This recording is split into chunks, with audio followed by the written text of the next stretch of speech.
Welcome to Episode 8 of the Exponential Creativity podcast. I'm going to jump right in. I wanted to get more watch time hours on my YouTube. You see, I'm going to be graduating in actually like 12 days. 12 days? Yeah, 12 days. So, and I am really trying to get my O1 visa. So in order to get that, I mean, I've discussed about this through things and stuff, but I'll make up like a proper video. But essentially, if I had to summarize it, in order to get the O1 visa, I need to get the OPT, and in order to get the OPT, I've already applied, but I need to on my OPT, I need to get three things, which is a US sponsor, deal memos, and press. And in order to get any of these, it essentially means that you need to be a little famous or a little popular, so that you can use that as leverage to hopefully get a publishing deal or a record deal. I mean, and of course that's a above layer thing. Like, inherently you need to be a good songwriter or good at what you do. And even if you're not good, I mean, I think being good is essentially just a matter of effort, because in the long run, whoever is talented may or may not sustain, but somebody who's working hard will always persevere, and they will definitely rise to the top. As long as they're ready to listen and trying to create their own reality, become more powerful. So, talking about becoming more powerful, creating my own reality, I want to become a YouTuber. And I think like that's the way to go, because I personally love spending time on YouTube. I have learned so many things. Anytime I have a question, I usually Google it or I watch a video on YouTube about it. And as time is going about, I'm starting to see that the YouTube videos are getting even more better quality, and the search engine is also getting better. Like, earlier, if you would search for a YouTube video, you'd get like a 10-20 minute video, and then you wouldn't know where to look because you'd have to watch through all of it. But now you go on Google and you search for it, and then it's going to show you a particular section of the video. And I think that's absolutely beautiful, because that helps somebody who's trying to save their time. So technology is always, it's empowering people to be who they are slightly faster. So, okay, in order to become a YouTuber, I essentially need three things. Actually, two things. I need 1,000 subscribers and 4,000 hours of watch time. So after you hit these thresholds, you can monetize your channel. And once you monetize, anytime somebody watches a video on my channel, I get a little bit of the money through ad revenue. So that's kind of the direction I'm heading. Now, if you've been watching this podcast series for the first couple of episodes, first 7 episodes, you have probably started to realize that there's literally no boundaries on what I discuss here. And that's because I personally want to become an honest person. And if I'm completely honest with myself, people who, I will lose some people and I will gain some people. But I'm okay with that, because in the long run, I want to be around honest people. In the long run, I want to be around people who genuinely want to help each other.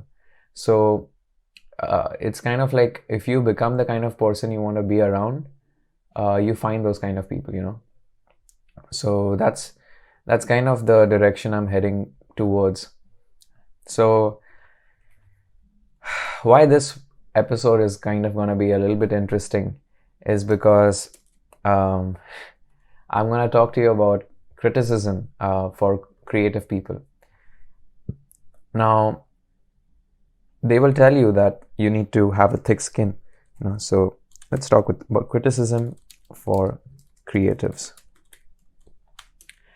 They'll say that you have to have a thick skin, you need to be able to take a no, and so on.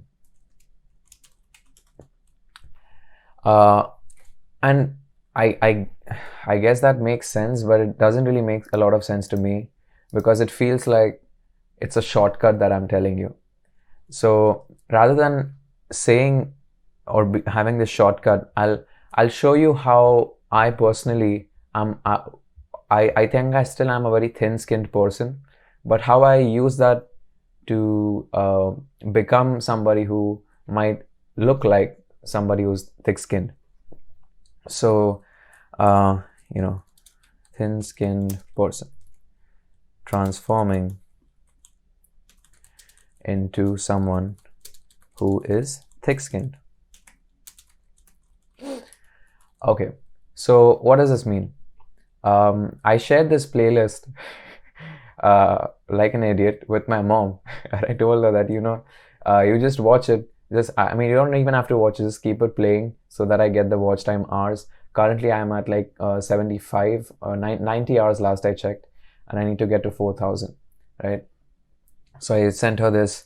Now, amongst my other friends, some people laughed, some people thought, okay, this is like not that great. I understand, I genuinely do.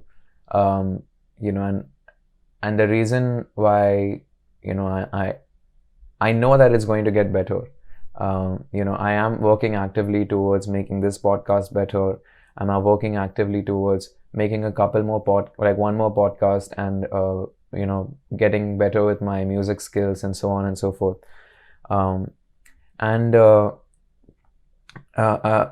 also been working on my spiritual growth, you might say. Not spiritual exactly, but I have another analogy for that. Let's talk about knife and the hand.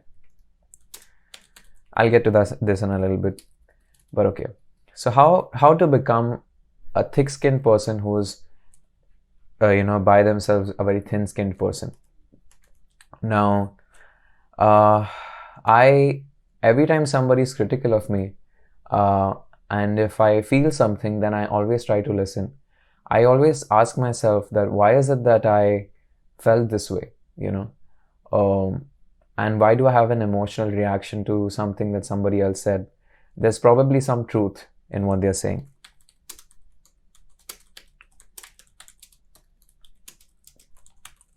That is the first step. The only reason, at least from my perspective, if somebody says something and it causes some sort of an emotional reaction within you, it's probably from a rational perspective trying to show you that there is some truth in that. So now I'm going to talk about a very specific example. I shared this playlist with my mom, and then she saw a couple of episodes, and then she literally sent me a voice note saying that, what the hell are you doing? This is completely crazy, and don't you know that this is not the kind of stuff you should be saying and whatnot, and just shut it all down. So my mom says, shut it all down, right? Now, you have to realize that I'm a very thin-skinned person. So what you're going to see right now is literally a day of ruminating and also elevating my perspective, So my mom says, shut it all down. Well, the first thing I feel is I feel like anger, right? I feel like shouting at her. I'm like, what do you know? And, and I feel like, well, I never told you, you have to actively watch it. Just put it on play and, let the watch time count up. So my first impulse was anger, but I didn't go ahead and tell her that screw you or something. I said, thank you for supporting me. which is still in the realm of anger, I think, because it's using sarcasm to mask my anger, but really that's where it's coming from. Uh, then after that, you know, I in the past year, I've had enough experiences with myself where I've realized that I have to really analyze each and every emotion, and it's extremely taxing at first. Don't get me wrong. Sometimes it takes me about 6 hours to process a single emotion, but it gets really fast the second time you come about it. So now, which it would take me 3 days, 4 days to process an emotion, which got down to 6 hours, got down to 2 hours, and now finally it's come down to maybe about like half an hour, and it's gonna get better. Uh, so uh, it's a long process, but it pays off in the long journey. So I got really mad at her. Thank you for supporting me. I said that to her in sarcasm, and after that I sent her another message uh, where I tried to tell her something from my end, which was like, I'm sorry that you didn't like it. Uh, and it will all make sense one day, right? So I said this to her. Now I personally have this other chat group with myself where I continuously keep writing down ideas or thoughts, or if I ever want to have a conversation and I can't speak or I can't write it somewhere, my phone is always there with me. So uh, you know and I went in a loop of overthinking, and I started thinking, well, here's an opportunity.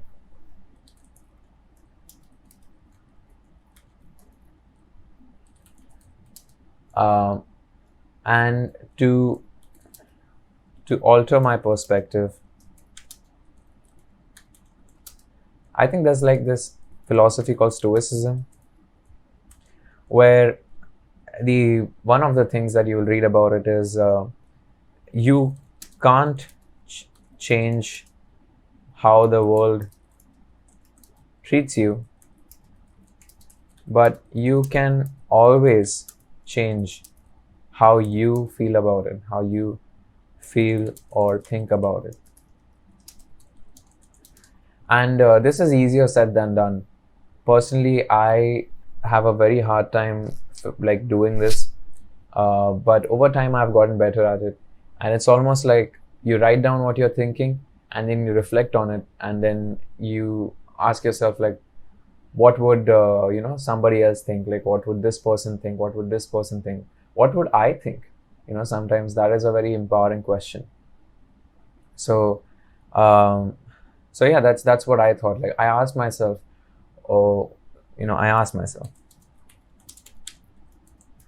why is she telling me to stop doing something? Now there's many ways to think about it. One would be, from a very loving perspective, I could say that she loves me and she doesn't want me to make a fool of myself. Definitely, I think that is genuinely where this is coming from. And if you know me, you know where this is going right now. She doesn't want me to make a fool of myself. And another thing is, I always ask myself, if I was in their position, would I do this?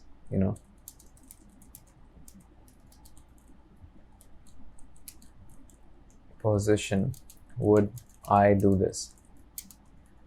And if the answer is yes, I often rethink my own strategies.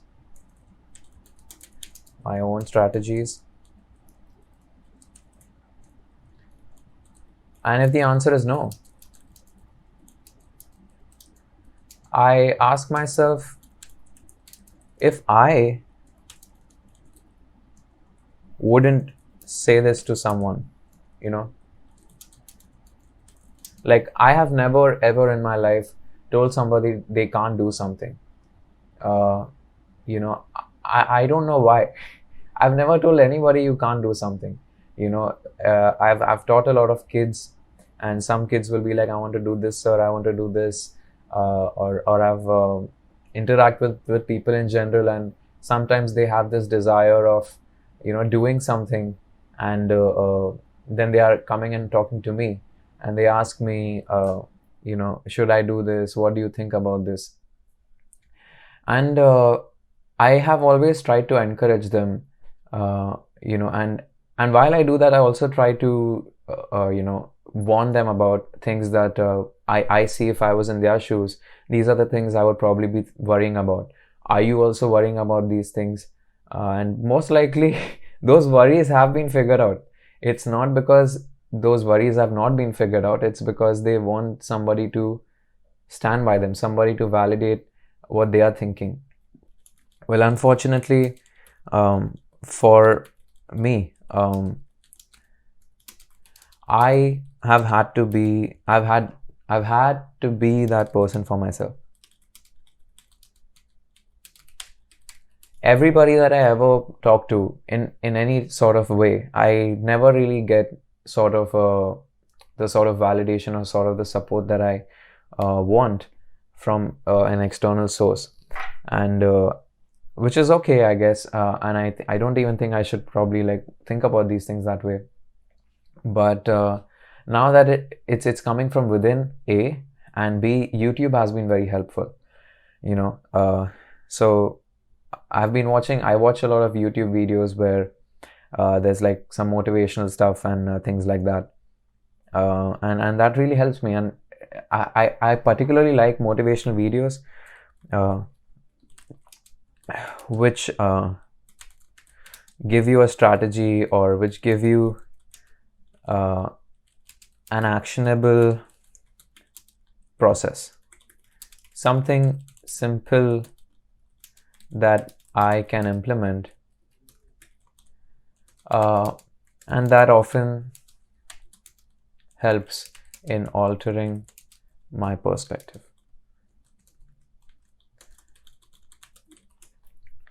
So so now let's get back to the topic. So why did my mom say this? Why did she say, you shouldn't do this, and this is not right, and stuff like that? Instead of what was my desired, what could she have said which would have made me happier? Or even if she didn't say anything, I would still be happy. So what could she have said? She'd be like, or this is the way I would have wanted to hear it, which is, I think that you're trying to do something, but I honestly think it doesn't look that nice. I look at all the other things you do, and there is a certain quality to the things that you do, but this particular thing is not that great, and I think you need to. Is this your plan? What do you feel about this? And this could be a great sort of a way to communicate and work through this. And then I'd probably say something like, "Oh, I understand, but this is like planting a seed, because like when 2 years later, when I'm really really successful, according to my own metrics, and hopefully I've attracted the right kind of people around me, I'm sure there must be somebody like me right now who was doubting himself, but he got to listen to this podcast, and he came across me, and then he probably came down this path, and he comes across this video. So and then I've helped somebody. Today I've helped myself, but now I've potentially even helped a plethora of creatives who will be born who are existing not only right now, but who will be born for a long, long time. So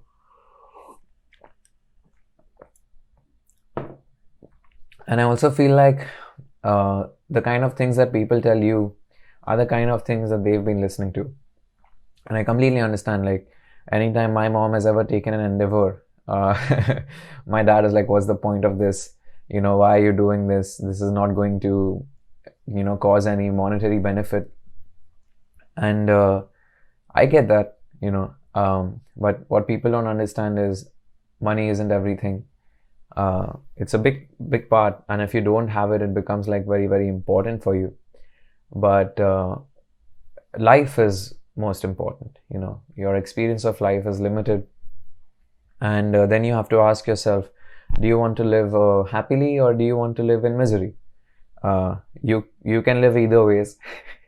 But the choice is yours. So I have made a decision. My decision is to live happily. To anytime any situation comes about my way, whether I fail or succeed, that is going to happen regardless. Now I'm doing it like full angrily, or if I'm doing it with like joy, and I'm like, okay, let's see what happens. Who knows? What's important is that I had fun. And there's this another analogy that I want to talk to you about two things. So essentially, now this is I guess the conclusion, you might say, is I decided to write a song. And I'm going to use that voice note as a sample. Now I went to music school and I learned how to use Ableton, and there's this beautiful thing where you can bring in a voice sample and you can chop it up into different parts, and then you can use it as a drum loop or something like that. And yeah, and this is like such a beautiful analogy, and like somebody gives you shit, and you can turn it into manure to plant a new tree. But another way of looking at it is now you finally have the necessary ingredients to make cat porn. Yes, guys, I looked it up. Essentially, what that kind of pornography is like, it's basically like porn but with shit.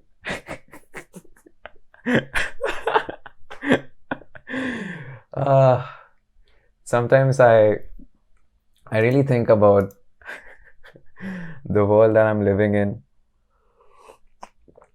and I'm 26 years old, and of course it depends where you're looking at it from. If you're like 18, you'd probably think 26 is far away, but if you're why do I keep getting these notifications? Yeah, but if you're like 40 years old, you think, oh, 26, that's still in your 20s. Your perspective of age depends on how old you are, for other people as well. So for example, since I've been thinking about this for a while, it's getting more vivid for me, but it's still not as vivid. Like, for example, I think of somebody who's in their 60s, right? So somebody who's in their 60s has lived 63 years old. He's like 21. Or if I'm 26, like 52, that's twice my age. And if I see the amount of time that I've spent doing the kind of shit that I've done, the next 26 years are going to be incredible, and depending if I'm planning to live longer, it's probably going to lead to something even more bigger or something better. I don't know. But yeah, like 26 feels different than when I was 21, feels different than when I was 24. So how old you are, like, really plays a role on how you feel. And also I think like I'm now on the bandwagon of leaving the hormonal feelings. So now I'm able to see things more clearly. Again, I'm not seeing it entirely clearly. I'm sure of this because I'm sure like 4 years down the line, I'll probably be looking back at me and saying this. And this is just how in general things are.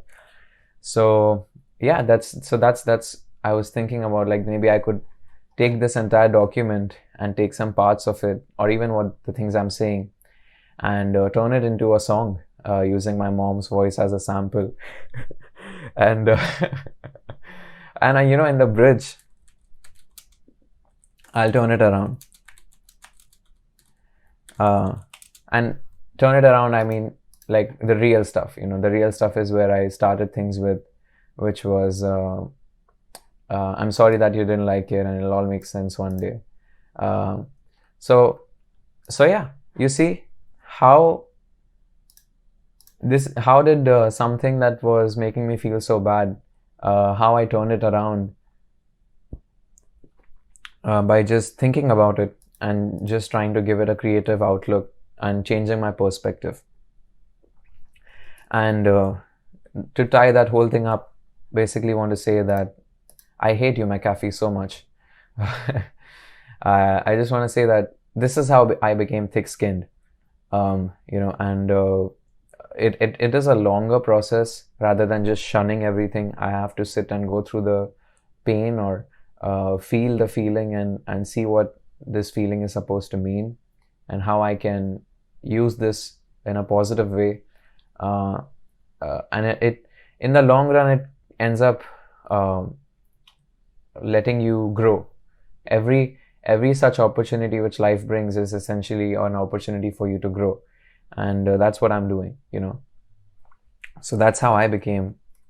That's my process. I didn't become thick-skinned. That's how I try to become thick-skinned. And even if I don't become thick-skinned, like at the end of the day, look at the positive. I made somebody laugh, and I probably showed somebody who is in my same situation, who goes through the same kind of emotional turmoil when somebody says something which would potentially hurt my feelings. Now I'm like, please hurt my feelings. Let's see if it does hurt, then I have to investigate why does it hurt, and then you have helped me grow. Of course, I would potentially like it if you said it in a nicer way. But such is the nature of life. So anyway, so that's something that I wanted to talk about. And another thing I wanted to talk about is two stories.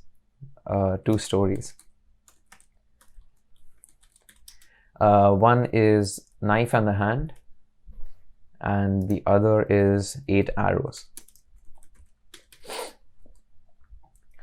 So let's start with 8 Arrows actually. And Knife and the Hand is not really a story, but maybe we could turn it into one. So I've been reading this book by this guy called Sadhguru. Now, I personally, I think I'm very, very narrow-minded. I really am. Because when I look at him, I'm like, why does he dress like that? Dress like that. Why does he have his hair like that? And, he dresses all mystical and, all like a yogi and stuff. And I think like that's how I judged him. That was the issue, because I was going off of appearances, and it's very interesting, because if that's how I'm looking at him, potentially that's how other people are looking at me, or I maybe not, but more importantly, if that's how I'm looking at things, there's a big problem with my own perspective, because I'm saying that I'm here to claim that I try to look past appearances, but look at me, I'm struggling here, So but I came across his videos on YouTube, because he shows that he has answers, right? So let's say somebody asks him a question, then he goes ahead and he gives you an answer. What I really like about his answers are they're not based on belief, and that's one thing about me. I don't believe in anything, and I've never. I thought I didn't believe in a lot of things, but I realized I do believe in quite a lot of things. Like I'm a man, right? I'm brown in color, and all of these things. But a lot of these beliefs have shattered over time, because as I've been growing and altering my perspective and As a creative individual, you have to step out of your own shoes and step into somebody else's shoes, and then you'll start to see that why is it that, I would have to look at it this way, but if I was in their shoes, I have to look at it this way. Well, is the truth not same for everybody?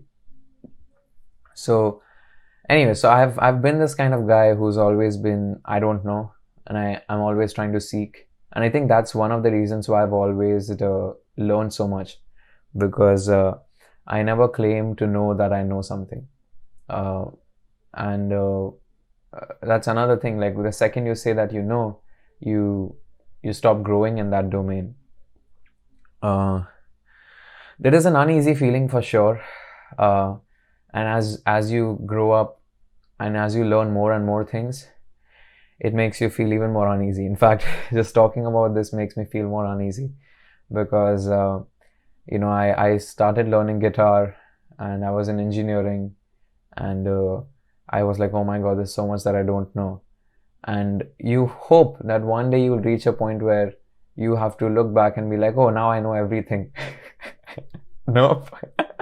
It only gets worse. You'll never, the more you get to know, or the more you think you know something, the more you realize there's so much more that you don't know. So there's this concept of like this fear of influence. I'll get to that in just a little bit. Let's see if I get time to cover that. So 8 arrows. Sadhguru has this story, right? Somebody asks him like, what do you think about goal setting or something like that? And then he said that he says a story. Like there was a man. I'm paraphrasing. I don't know exactly how the story went, but this is the part which I took away, which was there was a man. His whole life he wanted to become an archer, and so he painted a target, and then he kept striking his arrows for years and years, and he wanted to hit 8 arrows like continuously at the bullseye, and he tried for years and years for such a long time, and then after 40-50 years he finally reached that he reached that level of mastery, right?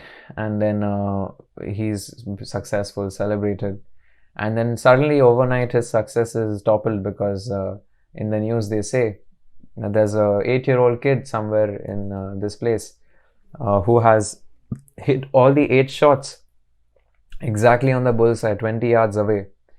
And this man is like, dude, what the like how did this kid break my record, or how did he do it? And he was like, this is impossible. How can this be possible? What did I miss, right? So he goes, it's like, I've got to figure this out. Like, what the fuck, kid? Like, how did you do it? And he's like, you have to tell me, how did you do it? He's like, it's pretty simple, man. Like, what I did is I shot 8 arrows, and wherever they landed, I painted a target over there. And that was the way he lives his life. Right? So, this is exactly how life is, guys. You live your life, and if you're living it with this certain expectation of yourself, it's great. I mean, you want going towards a goal. The whole problem with setting plans is, let's say I set a plan that I'm going to become a YouTuber with 100,000 followers, right? That's like putting the cart in front of the horse. Idioms. Yeah, it's like putting the cart in front of the horse, because I'm here trying to just get numbers, but what does that mean? What value is it bringing to people? So that's the wrong way of thinking, because now in order to get those 100,000 people to watch, I am putting myself in a struggle, and I've placed this goal of or shackles that I have to achieve this particular level of success. But perhaps this is something that happens. Like the second you start pursuing a goal, you realize that you come across some new information. Let's say you're reading new books and stuff. Now, if you're reading a book, but you are not getting time to implement that book, or you're not really applying anything that from that book or from that lesson, you are not really learning anything.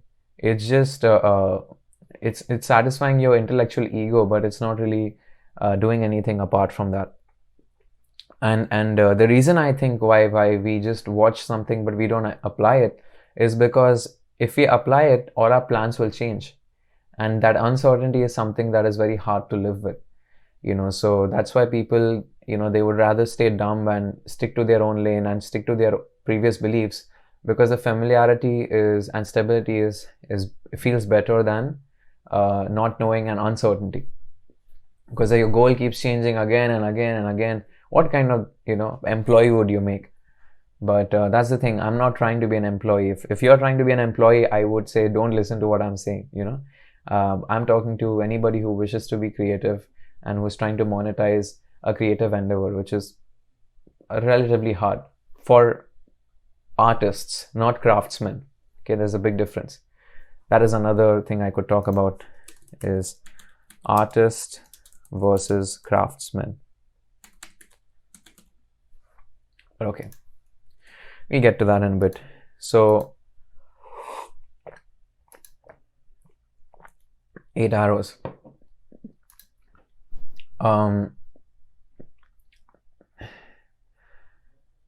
Knife in the hand.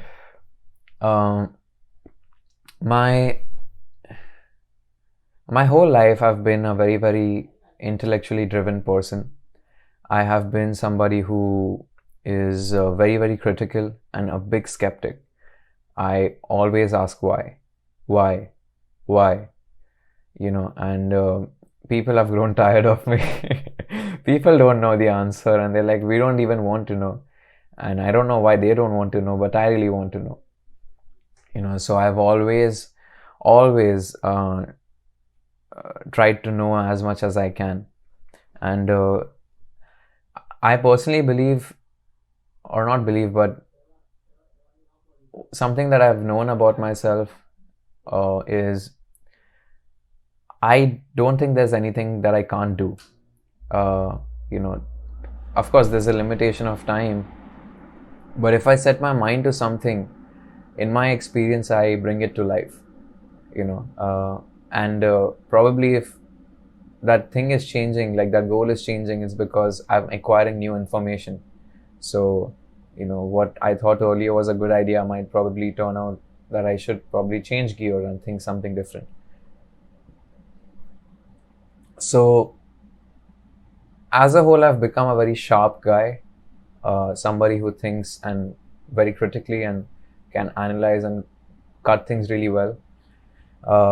But I have not been focusing on my emotional side, or my ability to empathize or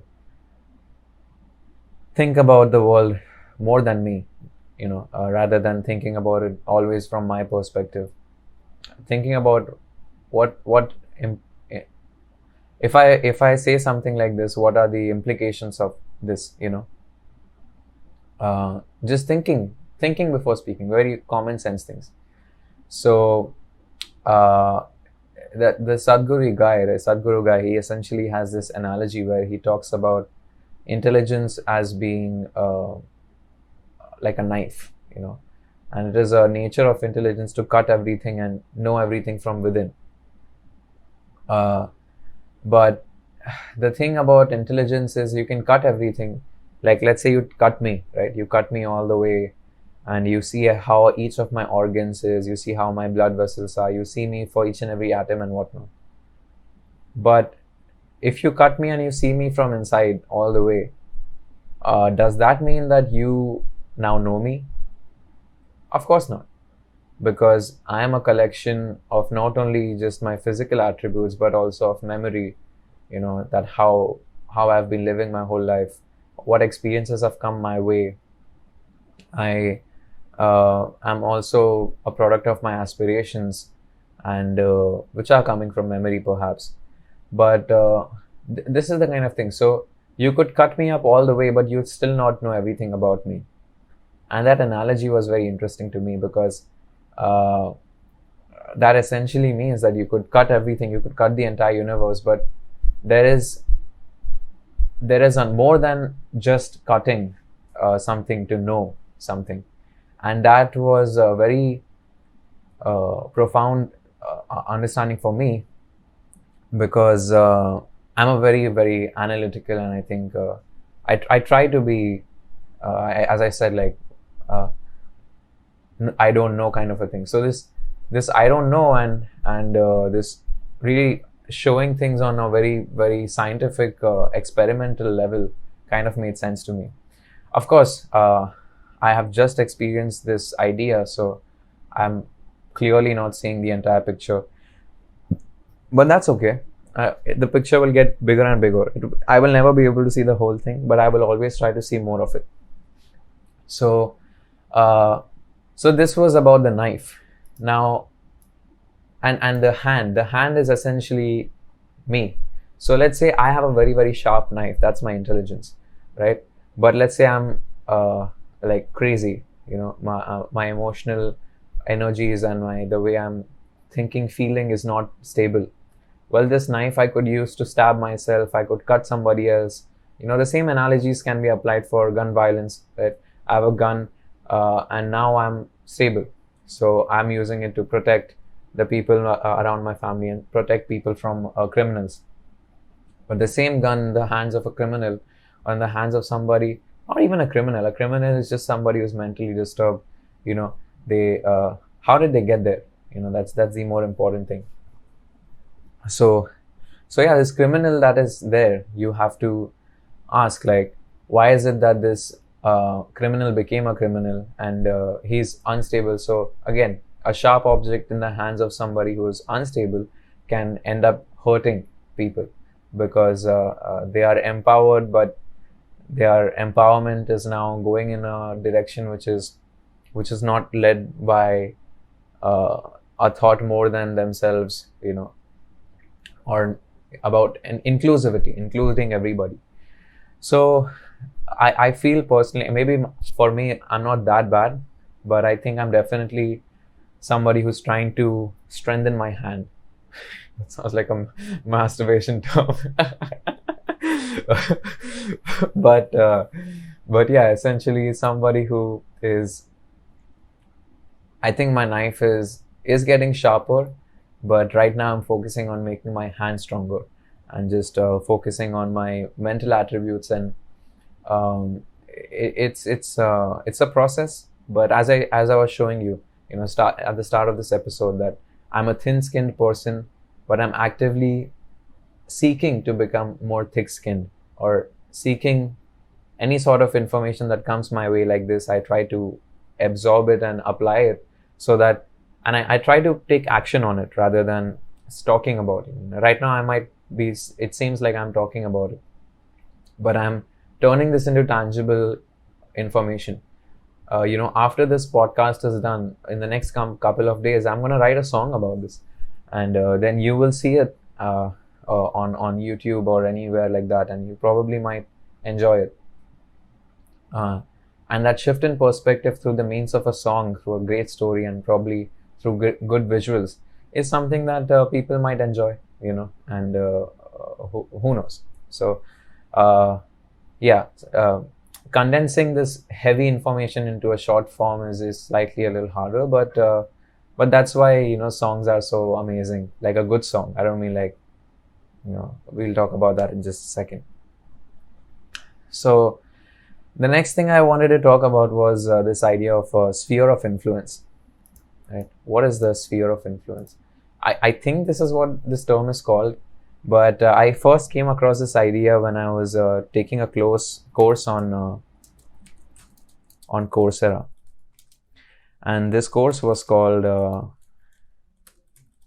Learning How to Learn. I think the teacher's name was Barbara Oakley.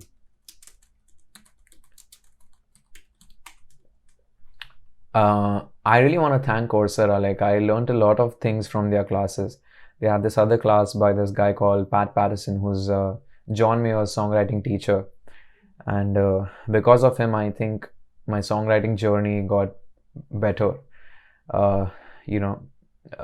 again, at every stage of my life, I've been more and more receptive towards every idea. So at first I was really dull to these kind of new ideas, but at least it was there. So it was like the seed was planted and it was growing and growing, and eventually added more manure and it grew even better and more beautifully.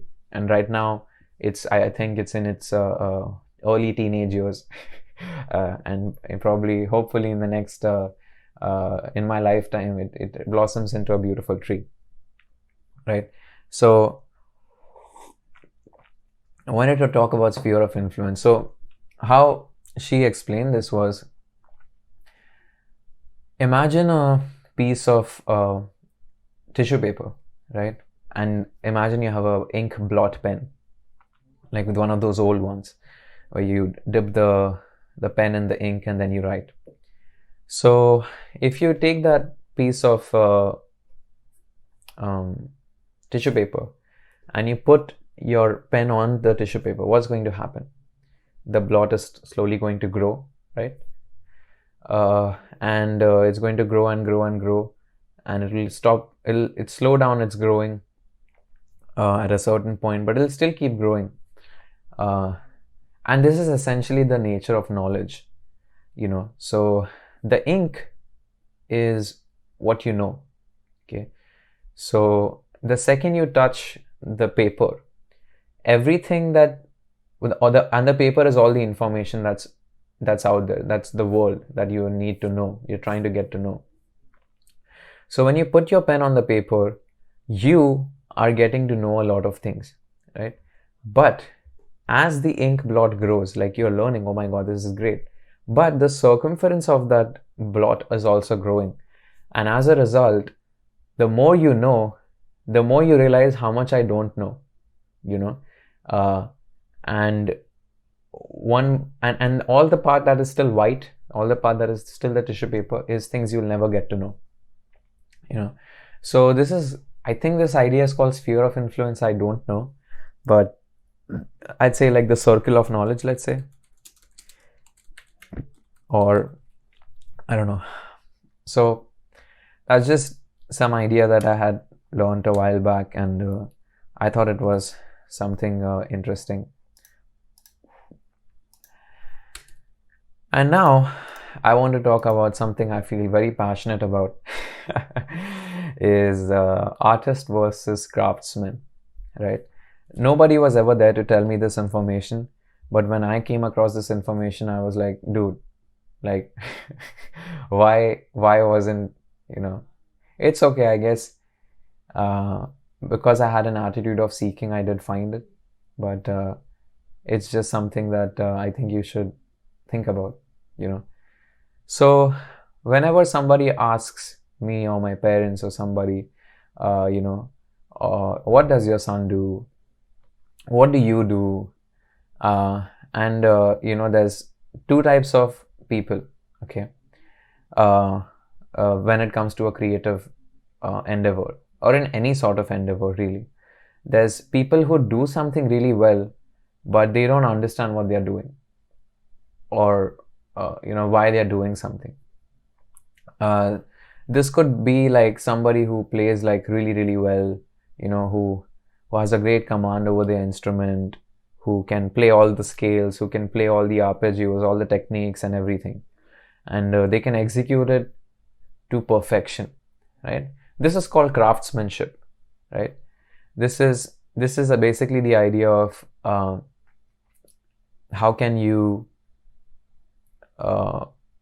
well can you play something. That idea is called craftsmanship. Now, nothing wrong with being a craftsman, but a craftsman is not an artist. They can be, but it's not. An artist can be an artist, but if they don't have the skills of a craftsman, they are, not a good artist, because they can't express their. We'll talk about the artist in a bit, but a craftsman is not an artist. They can be, but that's a different thing. And an artist is somebody who brings something new to this world. And of course, there's nothing new that you could really bring. It's just essentially a new way of looking at the world, you know.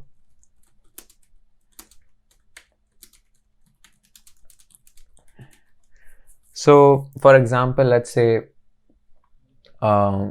anytime you had a eureka moment like Einstein brought something new to the world. He didn't bring anything new to the world. What he did was he saw another way of looking at the world, and then he made a hypothesis, and finally he came to certain conclusions, and so he's an artist, right? Another person would be like, and I think a lot of scientists in general are artists because they bring something new to the world, just a new perspective, new way of looking to the world.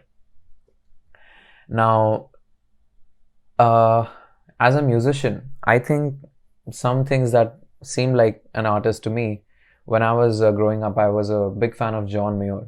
I still am, but his earlier work was something that I really, really admired. I remember John Mayer had this song called Belief, right?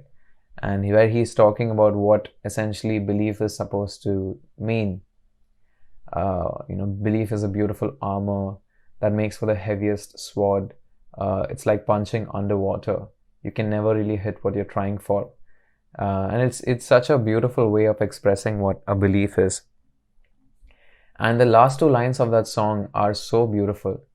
He says, what puts 100,000 children in the sand? Belief can. And what puts a soldier's flag inside a mother's hand? Belief can. And even right now, I'm getting goosebumps, right? But that's so true. It's because you identify as a certain thing, you now are trying to fight another identification. It's okay to kill children as long as they're in another country. So that was essentially the idea, and I thought that was so beautiful. And I knew it, but I think he just articulated in a way which and the juxtaposition was also so beautifully put together, because he's obviously referring to the war of US and like probably the Middle Eastern countries, and how a soldier would go there and he's fighting for his country, killing all these people, saving my country, right? And then going, and then in the process probably killing children, killing women, killing potentially bad people, right? What is bad? I don't understand what bad is. And then these people, they're like fighting for their land, and like, screw these people, they're not like us, whatever, and now we are fighting you. And then the soldier dies. So when he goes back to his, like, in a grave or whatever that thing is, and people at home, they are like, oh my god, they killed my son, right? And the other end is like, oh my god, they killed my baby. And there's resentment on either side. But what's more interesting is that there's death on either side, but people can never see past their own identity. They can't see the hurt that they're causing somebody else. And I think that this is why communication is so great. Today, because of the amazing way of communicating, I can voice what I'm thinking on a platform, and if somebody feels like they don't agree with me, well, I think that's a beautiful thing, because I feel like if they don't agree with me, perhaps they have something that I need to hear, that I don't know, and perhaps not. But that's the beauty. Rather than silencing everybody, what's the point of that? Everybody is human, just like me. Everybody wants to make their life, a beautiful thing, just like me. So, it's in my best interest to help other people, because if I really want to help myself, if I'm really that selfish, it would be best for me to help other people, because that is going to lead to beautiful things. So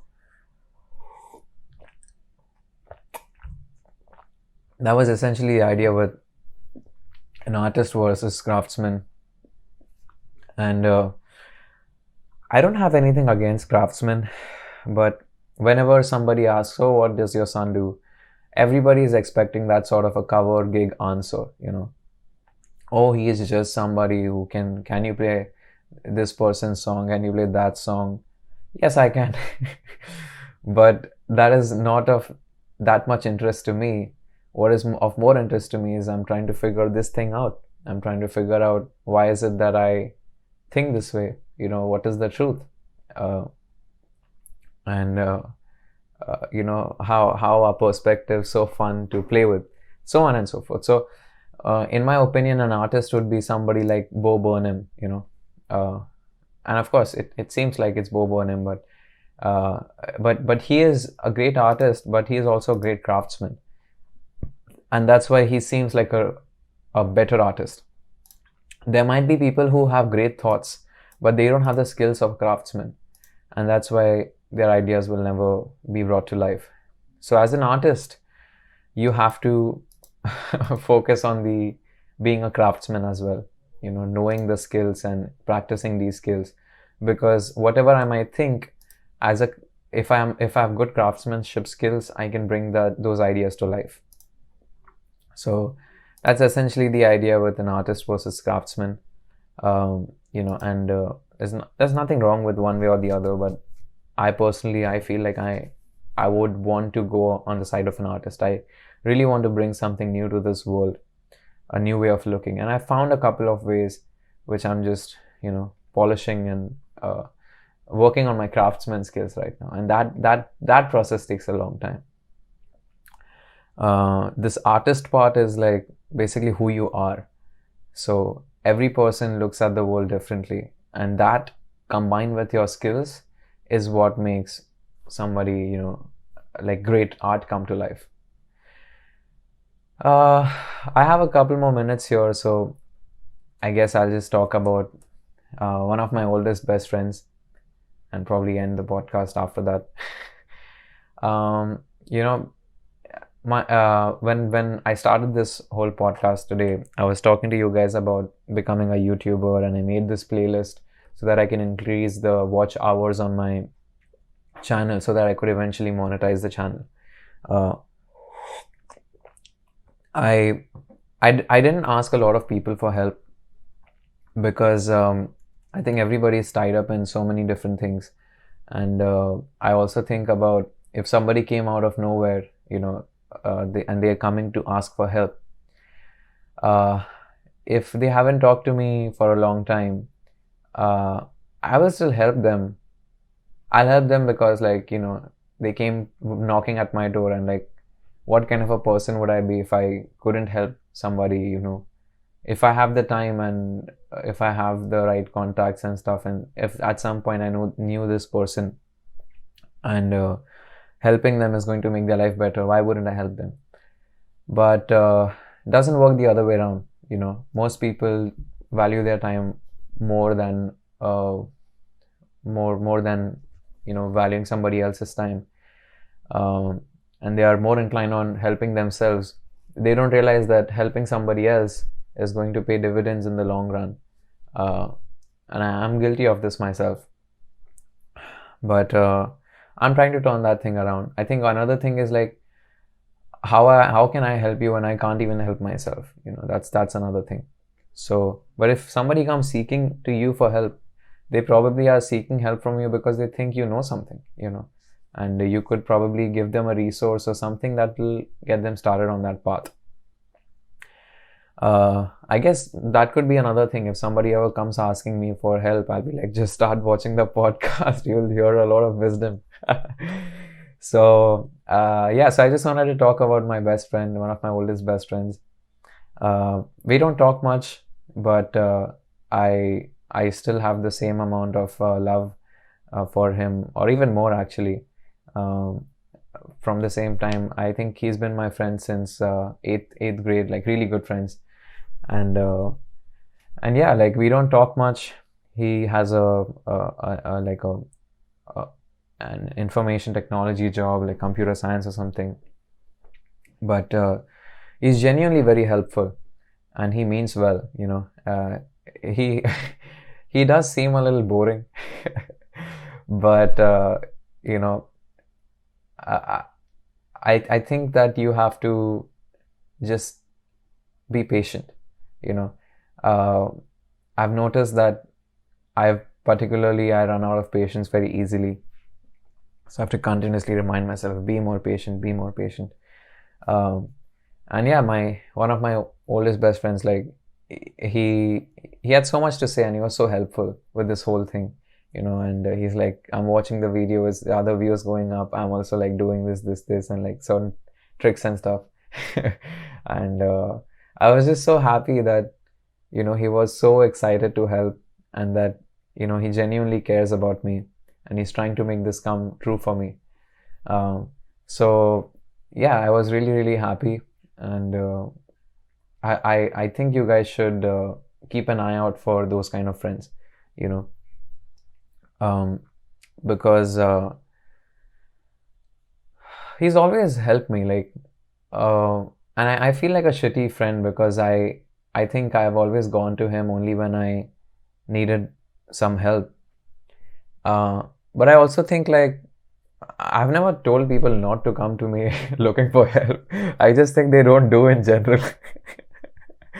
Perhaps because I'm the one who's seeking help all the time, so that's why people never are trying to come to me for help, because they think, how can somebody who's so miserable, help anybody else? Uh, but I think I can help a lot of people if I'm given the opportunity. But I do see the irony of it. If you are somebody who keeps asking a lot of questions, nobody's going to ask you questions. uh, but yeah, I sometimes think I should spend more time with my friends and, a lot of people. Um, and I will. I'm actively working on that, talking with old friends and talking with family. Very, very important, you you have to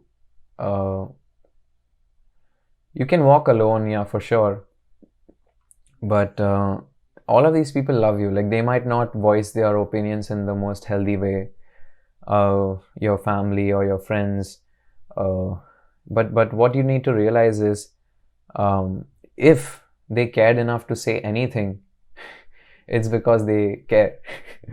And you have to, perhaps they didn't say it in the best of ways. I get that. It takes time to articulate thoughts. Look at this, fucking taking an hour. Right? But it takes time to alter your perspective. Things just don't click. And somebody who makes it click for you, it's because he's gone down this journey, and he knows, or she knows, exactly the kind of troubles that they've had, and how they overcame those things, and they can save you a lot of time. But often it is better to go through the experience, because if somebody saves you the time, you have robbed yourself of the opportunity to learn something. It has been taken away from your experiences, and you're kind of you're like going from 0 to 8, and then you don't know how to get to 9, so you ask somebody, and then you just took that block and placed it there, and then you went from 9 to 10, which is okay. But if you wanted to figure out like that 8 to 9 thing, if that person wasn't there, that information wasn't there, you have now robbed yourself of the opportunity of knowing everything in and out.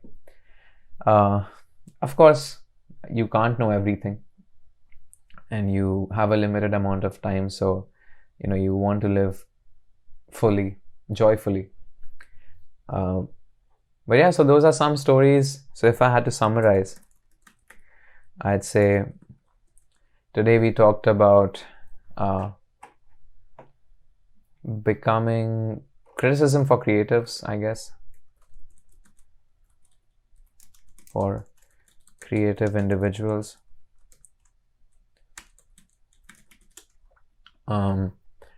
Talked about from thin-skinned to thick-skinned. We talked about some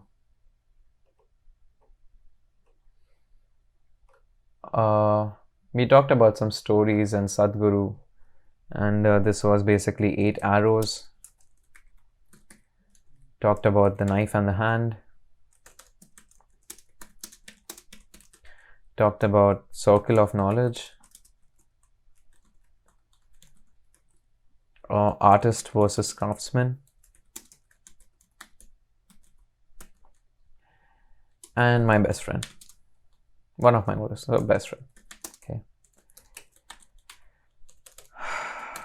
So anyways, thank you for watching this episode of Exponential Creativity podcast. This was the 8th episode.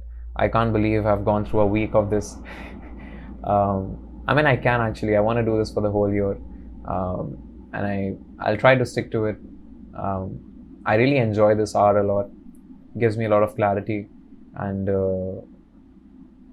just a great place to note down my thoughts. So anyways, I wish you a beautiful day, and I'll see you in the next one.